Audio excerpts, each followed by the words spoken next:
Cog.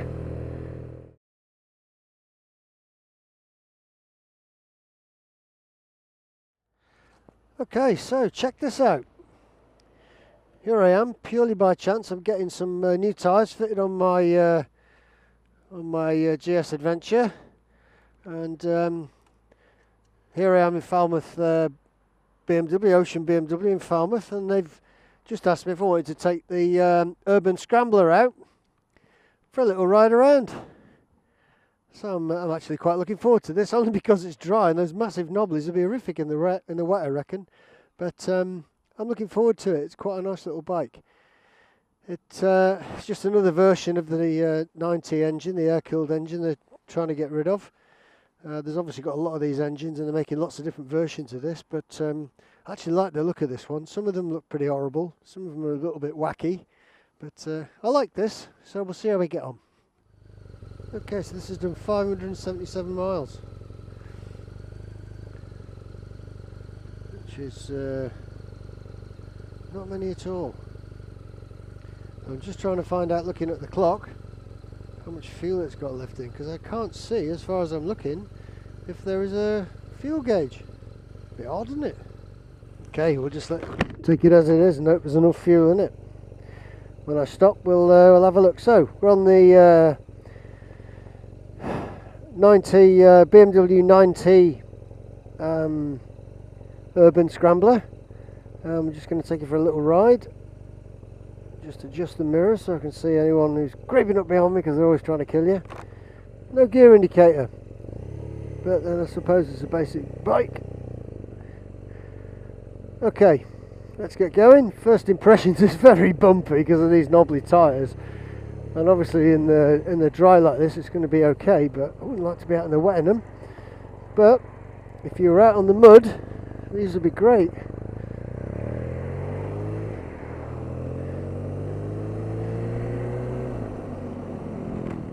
So here we are with the BMW air-cooled engine, 1200cc, all the usual horsepowers and things. I'm sure Toby will be able to put on the screen for us, but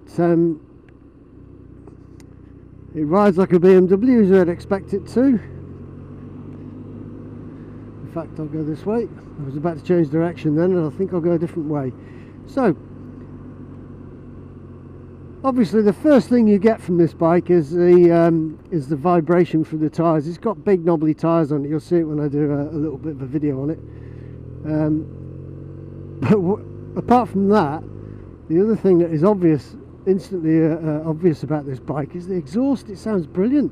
I've got my visor down. You can hear a bit of a throaty roar on it, which is quite good. And there's a bit of an overrun, I've been told.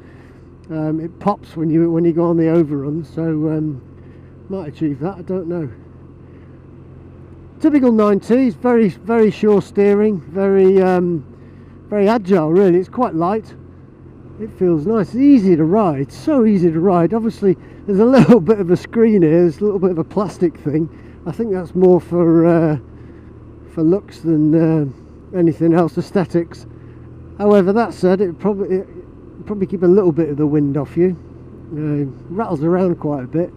And I will suffer on this bike anyway, because I've got an adventure helmet with a peak on it, so that might get the wind underneath it. But I do like it so far. Typical BMW manufacturing, is well put together, all the usual stuff. It's got a key start, not a keyless start, because they're trying to keep these bikes as basic as they can. If I'm just quiet for a little bit, you may be able to hear the exhaust. Okay, lift the visor up, and that might help a little bit. Okay, as you'd imagine, it's a 1200cc bike that weighs almost nothing, so it's quite pokey. Dashboard, it's got on the left hand side, on the clutch side, you've got a trip meter and an info switch. The info switch didn't appear to work, and I was trying to find out how much range we got in the tank, so I don't run out of fuel. But pretty basic. It's got an ABS on it as well, which is obviously very reassuring. People get panicky about ABS and say, oh, you know, the bike hasn't got ABS, hasn't got this. Well, it hasn't got ABS, it's still got brakes. You just have to learn how to brake properly, like they had to do in the old days, I suppose. Speedo in miles and kilometres, quite basic. Has nothing flashy about it, just has the normal dial, and then underneath that you've got a little digital area that's got the mileometer, the odometer, trip 1, trip 2, and as far as I can see that's about all it's got. When you click onto the setup, it just goes into this menu that gives you changing the clock and all that kind of stuff. So there's not a lot on the speedo at all on the dashboard. Handlebars are quite wide, not as wide as an Adventure. There's not that flying ant off my speedo, because that'll be in my visor in a minute. Got the old style round wing mirrors, which are pretty good. I mean, they give you a big enough field of view. As a point to note on these things, you can't actually adjust them very well, and if you need to crack them, the whole lens has to. If they are cracked, the whole lens comes out. It's a bit of a nightmare scenario with them, really. It's better to buy replacement ones if you rather than try fiddling around getting a BMW replacement. So here we are coming into the centre of Falmouth, and it's full of flying ants, bizarrely enough. Strangely enough, I've got a telelever suspension on it, like most BMW boxer engine bikes. And when I braked then, there was quite a bit of dive on it, which is something you don't normally experience. Might be just my garbage way of driving. And I've got a little warning triangle come up now, which probably means there's short of fuel, but I can't find out what it is. So I might have to turn around now and go and get some fuel. They might have lied to me. Can't believe it. It feels very, very light to ride. Obviously I'm going across cobbles now, if you can see it on the video. The main street of Falmouth is cobbled and full of holiday makers, because we're in starting the height of our summer season now, so it's quite busy. But the vibration from the knobbly tyres and the cobbles is quite a lot. I would say that the handlebars on this are quite skinny. The actual accelerator feels skinnier, obviously, than many bikes I'm riding. It's kind of nice riding slow like this, because it's burbling along, and actually there's quite a few people looking at it. Not that I'm narcissistic or anything, but it is reassuring to see that a bike like this is turning people's heads. Reassuring, that's the wrong word, isn't it? Big-headed of me, probably a better word.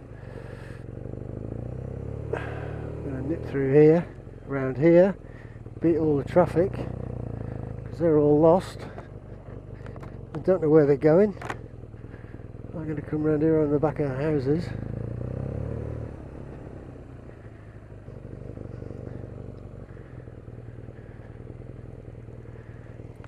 And then you have to time it coming up this little gap here, because if you get to the top and there's people trying to queue off, it's a bit of a nightmare trying to get past. Bit of a nightmare, because you have to stop. Thank you.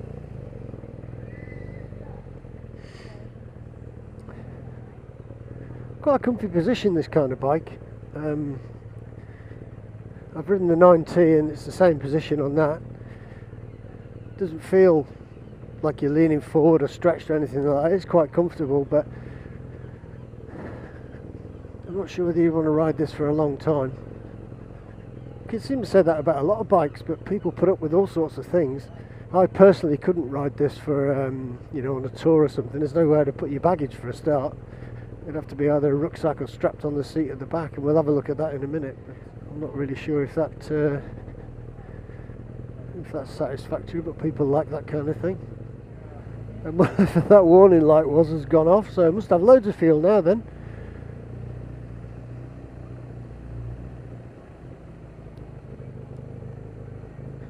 I think a lot of these bikes, these NineTs, they're almost play bikes really. They're expensive play bikes. I think this is about 17 grand or something, you know, I'm not sure. But they are quite expensive for what they are. You know, they're very basic, you don't get much on them. And I was just discussing with Jeremy before I came out how bad that BMW are, and most bike manufacturers to be honest, about putting mudguards on the rear of this bike. This bike here has no mudguard or hugger on it at all, and consequently when you ride in the rain, apparently the water gets shoved up and ends up going down your boots because it runs down your leg, which is not a good thing. You know, you're spending this much money on a bike, why can't they fit a hugger? I'm sure they can get them cheap enough. You know, we said it when we bought our Adventures, we had to put mud slings on them. It's really not acceptable, I don't think, and if people just keep accepting it and don't say anything about it, we'll end up just maintaining the status quo and constantly getting this poor service, which is what I think it is from the big manufacturers.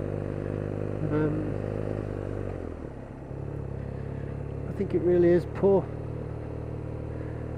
and they're all pretty much all of them guilty on most of their bikes. You get the odd one who does something different, but it does annoy me. It does annoy me.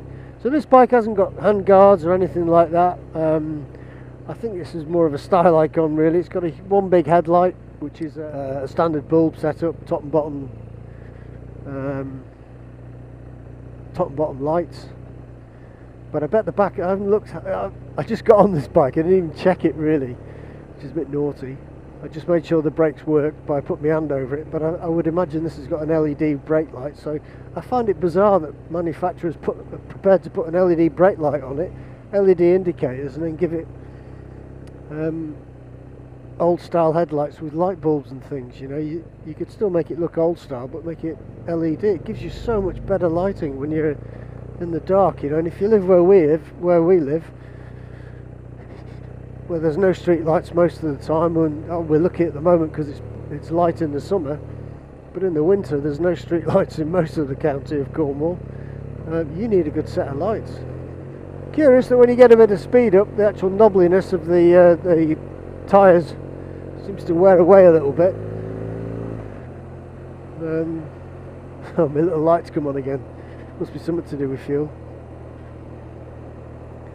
Just going past Falmouth Docks there. Going round to what they call Pendennis Point, underneath Pendennis Castle, where the Coast Guard station is. Might get glimpses as we go around of up the Carrick Roads there, Europe's deepest port. And now I've got this little light that's come on. I've got this little fuel gauge at the side of it that's come up to say I need fuel. That's a pretty good indication I need some then. Better do that.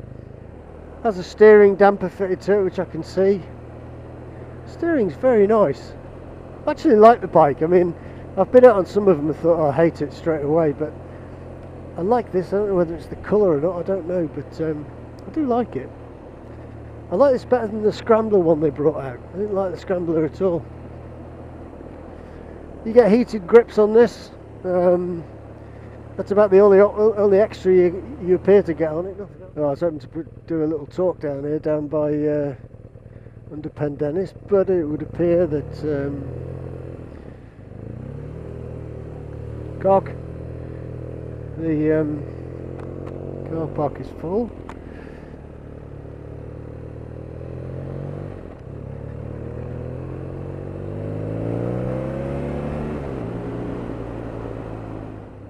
I think what I'm doing now, I'm cruising around 25-30 miles an hour. Do you know, people will take these bikes to a lot faster, I'm sure, and that, you know, I'm sure they'll use them for all sorts of things, but I think this is what it's designed for. Realistically, I think it's designed for poodling along like this, cruising around. The exhaust sounds really cool.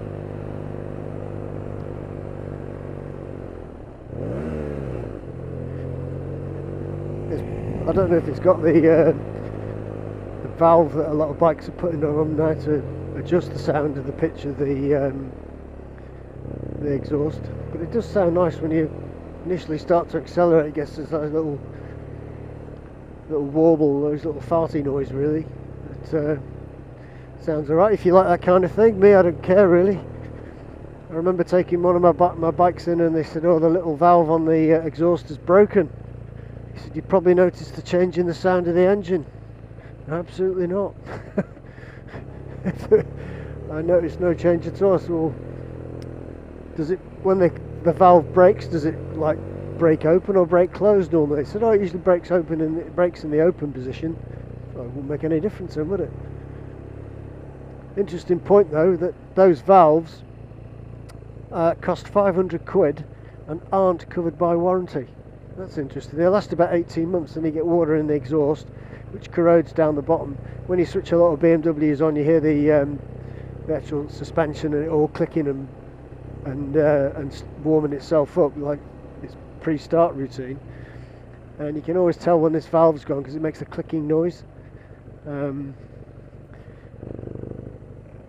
BMW will tell you it's a very important valve, you know, it's important for this, it's important for that. In actual fact, it's not important for anything, because if it was, Wunderlich wouldn't make a £30 in money replacement for it, where you just pull the exhaust apart and take the valve out, cut all the gubbins out of it, all the wires and everything, and then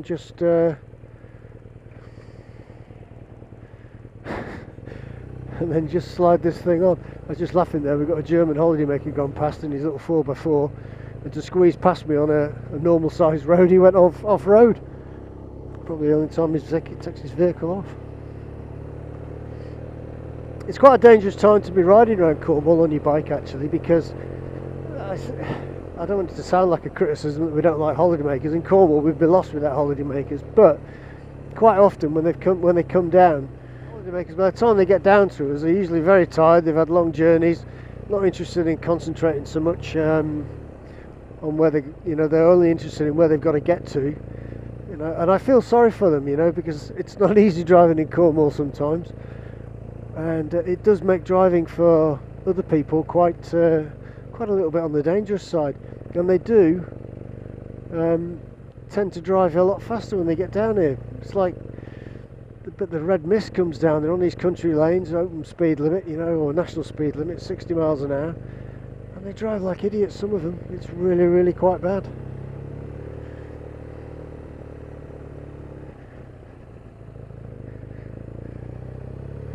But we need them. Keeps our economy going. It's a lovely day. We've had a couple of nice days of weather. We had some horrendous weather last week. In fact, on the last Friday, today is Tuesday, last Friday we took out the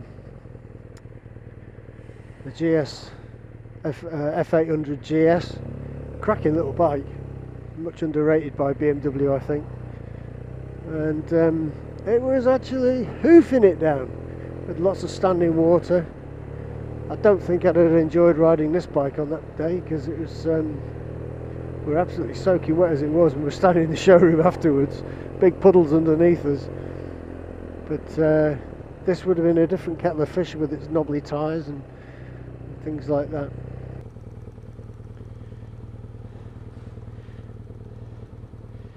Okay, I'm back on. I've put 13.5 litres of fuel in it, so I'm assuming it's probably about a 16 litre tank. Oh, schoolboy error there, look. Putting it in gear, the side stand was down. Okay, so we're doing 40 now up the hill out of Falmouth, and surprisingly there's not a lot of wind in the chest that I was imagining. I was expecting a lot more because of the lack of a windscreen. This little bit of a windscreen here might be just enough to just take it off you a little bit. I mean, it's still there. It's not as bad as a NineT, a naked, if you want a naked NineT. But we'll see, could we get up onto the speed limits. This feels okay driving around on these knobblies in the dry like this. I must admit it's not uncomfortable. Okay, now I'm getting up to 60 miles an hour. There is wind, quite a bit of wind against your chest. So it's actually lifting you up off the handlebars, which is fine. I personally would find this annoying and a bit of a struggle. Some people like it, don't necessarily want to be squashed down underneath, you know, over the tank. So I would get bored with this, and so my opinion of this as a tourer is the fact that it is probably not a good tourer at all, really. It's so nice on a Boxer with the huge engine braking they have on them. I'm sure there's a technical reason why they have it, but I don't care really, I just know it works really well. Okay, so here we are. The NineT Urban. Doesn't it look fantastic? I mean, it does look pretty striking. The black of the engine and the big pots for the boxer engine, the white of the tank and the red seat. And it's got the beak on it, because this is harping back to when BMW first started doing their off-road, their GS bikes. I think that's what it's aiming at, you know.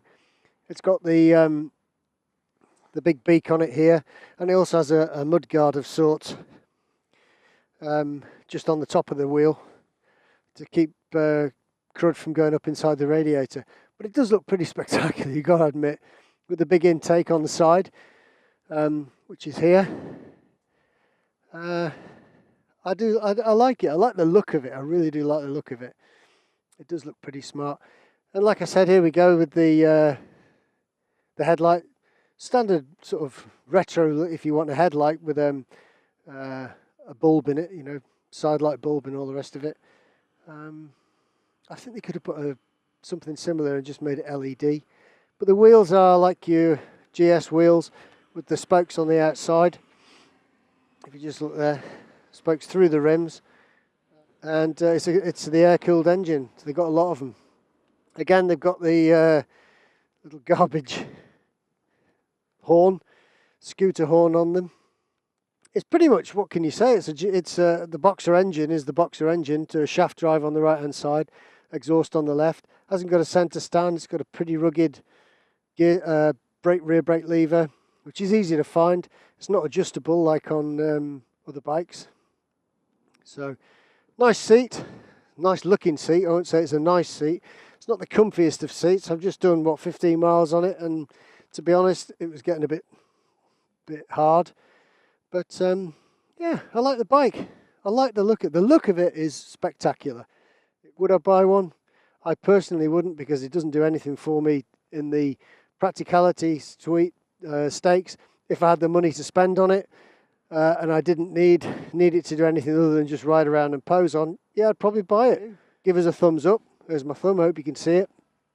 I came out and did this off the cuff today, so I've only got the one camera on with me, unfortunately. So subscribe to us if you want to. That's really nice. It helps us in a big way. Thumbs ups are always good, and we'll see you on the next video. Cheers now. Bye.